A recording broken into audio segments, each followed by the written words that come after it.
Hello বন্ধুরা, তোমরা কেমন আছো? আশা করি সকলেই ভালোই আছো। তো কালকে আমাদের এখানে একটা কীর্তন হয়েছিল, যা প্রতি বছরে বছরই হয়। তো এখানে গিয়ে দেখলাম যে আমাদের পাড়ারই একটা দাদা মিশালি বিক্রি করছে।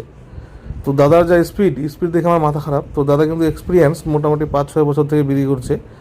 আর দোকানে দেখো ভিড় প্রায় মোটামুটি ভালোই আছে, আশেপাশে আমাদের গ্রামেরই ছেলে সব।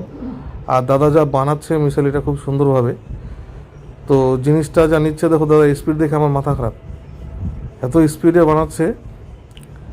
তো আমাদের পাড়ার দুটো ছেলে, এই যে সব এগুলো ভাই ভাস্তা হবে, দাঁড়িয়ে আছে মিশালি নেওয়ার জন্য। আর এই দাদাটাও আমাদের পাড়ারই, তো খুব সুন্দর মিশালি বানায়। তো তোমরা যদি এই দাদাকে কেউ চিনে থাকো, বা তোমরা যদি দাদার দোকান থেকে মিশালি তোমরা খেয়ে থাকো, তাহলে তোমরা অবশ্যই বলতে পারবে। এই যে লোকজনের ভিড় সমাগম, যেহেতু কীর্তন, পাড়ার কীর্তনে অনেক লোকজন আসে, গ্রামেরই লোক প্লাস আত্মীয় স্বজন আসে। তো এক কথায় এখানে গিয়ে আমি একটা জিনিস লক্ষ্য করলাম যে দাদার শুধু এক্সপিরিয়েন্স না, দাদার কর্মক্ষমতা এবং দাদার বানানোর টেকনিকটাও খুব সুন্দর। তো ঠিক আছে বন্ধুরা, আমার ভিডিওটা যদি তোমাদের ভালো লাগে তো অবশ্যই লাইক, কমেন্ট এবং সাবস্ক্রাইব করে আমার পাশে থাকবে। আবার দেখা হচ্ছে একটা নতুন ভিডিও নিয়ে।